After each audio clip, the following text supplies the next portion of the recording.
जेहि विधि शंभु प्रसन्न मन होई, करुणा सागर की जस सोई।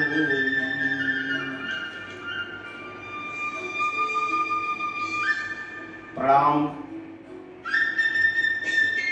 लोक सुमंगल संवाद का चतुर्थ दिवस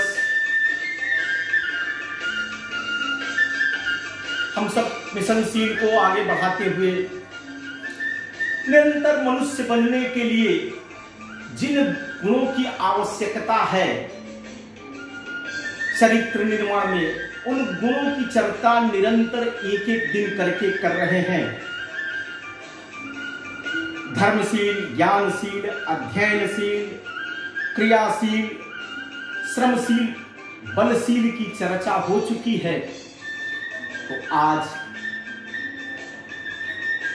यह वैश्विक संकट के दिन में यह जो आपसे संवाद चल रहा है, इसमें हम दुनिया की सबसे श्रेष्ठ कृति मनुष्य हैं और मनुष्य होने के नाते हमारे विचार, हमारे कर्म, हमारे धर्म बाकी सब जीवों से अलग हैं। इस नाते से हम पूज्य भी माने जाते हैं कि हमारे अंदर सोचने समझने की क्षमता है, ज्ञान है, नर से नारायण बनने की हमारे अंदर क्षमता है।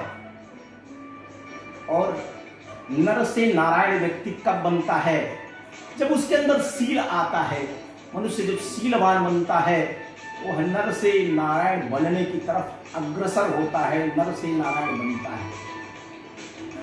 बंधुओं, एक कम समय में आपसे थोड़ी देर वार्ता होती है। कोरोना वायरस का पूरे वसुधा के कुटुंब पर संकट आज जिस प्रकार से मंडरा रहा है, इसमें अपने भारत माता के लाल भी कहीं न कहीं प्रभावित हैं। वह सोच नहीं पा रहे हैं कि कितना बड़ा संकट है। इस देश के आदरणीय प्रधानमंत्री नरेंद्र मोदी जी कह तो रहे हैं, लेकिन उनके सामने एक संकट खड़ा हुआ है सामान्य आदमी के साथ। कहते हैं ना, कभी कभी कथा में लोग, महाराज जी लोग सुनाते हैं कि भूखे भजन न होई गोपाला, ईल आपन कंठी माला। मनुष्य को अपना जीव बहुत प्यारा होता है, वह जीना चाहता है, मरने से डरता है, जबकि जीवन सत्य है कि जीवन मरणशील है। शीलों की जब चर्चा होती है तो मरणशीलता की चर्चा होती है, लेकिन मनुष्य मरने से डरता है। और जिस प्रकार का भारत में कल दृश्य दिखा कि हजारों लोग नोएडा की सड़कों पर, गाजियाबाद की सड़कों पर, सीमा पर छोटे छोटे नन्हे मुन्ने बच्चों को लेकर के पैदल अपने घर की तरफ रवाना हो गए, क्योंकि उनको वहां भोजन नहीं मिलने वाला था। उनको लग रहा था कि यहां मेरा कोई सहारा नहीं है। कोई कह रहा था कि हमको घर से निकाला जा रहा है, तो कोई कह रहा था कि दुकानदार उधारी पर सामान नहीं दे रहा है, मैं अपने जीवन को कैसे चलाऊं। ऐसे कई प्रकार की संकट की बातें लोगों ने टीवी वालों को बताया, लोगों ने सुना। कहते हैं कि मनुष्य होने के नाते जो एक गुण होता है वह संवेदनशीलता का गुण होता है, लेकिन यह समाज उस संवेदनशीलता के गुण को कब आखिर निकालता है? जब लगता है कि यह हमारे परिवार का सदस्य है, तब उसकी संवेदनशीलता खुल करके आती है। लेकिन परिवार तो आज सिकुड़ता जा रहा है। आज हम जिस वैश्विक परिवार की कल्पना कर रहे हैं, वह वैश्विक परिवार समझने के लिए अपने हृदय के अंदर की संवेदनशीलता को जगाना पड़ेगा, अपने हृदय के अंदर की करुणाशीलता को जगाना पड़ेगा, अपने अंदर की कृपाशील जो प्रभु बैठे हुए हैं, उन प्रभु को इनके अंदर दर्शन करना पड़ेगा। कहते हैं कि हम में तुम में घट घट व्यापे राम, जो परमात्मा आपके शरीर में है वही आपके शरीर में है। फिर भी इन दीन दुखियों को देख करके हमारे अंदर यह संवेदनशीलता नहीं जग पा रही है कि इनको हमको कुछ भोजन देना चाहिए, इनकी हमको सेवा करनी चाहिए। रास्ते में भूखे प्यासे बच्चों को लेकर के कंधे पर बिठा करके वह गांव की तरफ चले जा रहे हैं और यह भी कहते जा रहे हैं, यह प्राण हे भगवान कहीं भी छोड़ना लेकिन सदगति देना। निरंतर चल रहे हैं।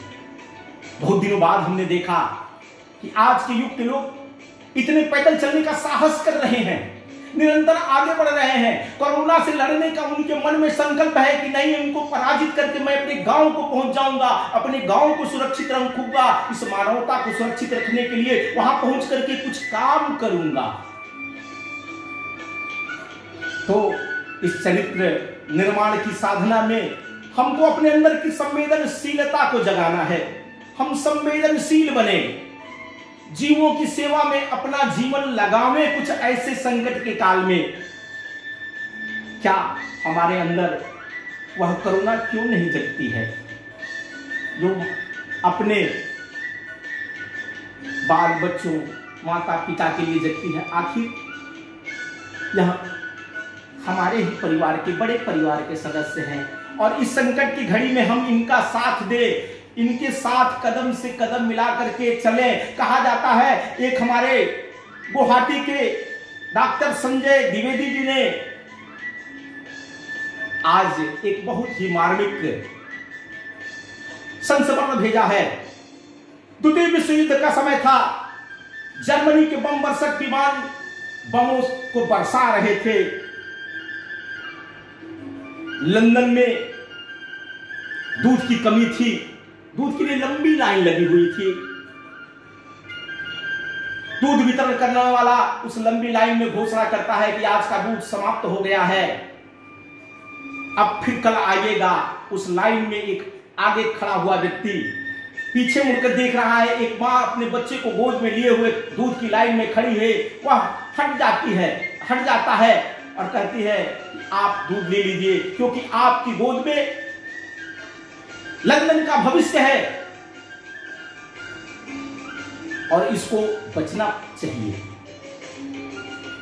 वहां की बात होती है तो लगता है कि किस प्रकार का राष्ट्र प्रेम है। हमारे यहां भी महाभारत में कहा गया है कि राजा युधिष्ठिर जब यज्ञ करने लगे राजसूय, उस समय वहां एक नेवला आकर के जो आधे शरीर से सोने का था और आधा उसका शरीर ऐसे था, जगह जगह लौट रहा था।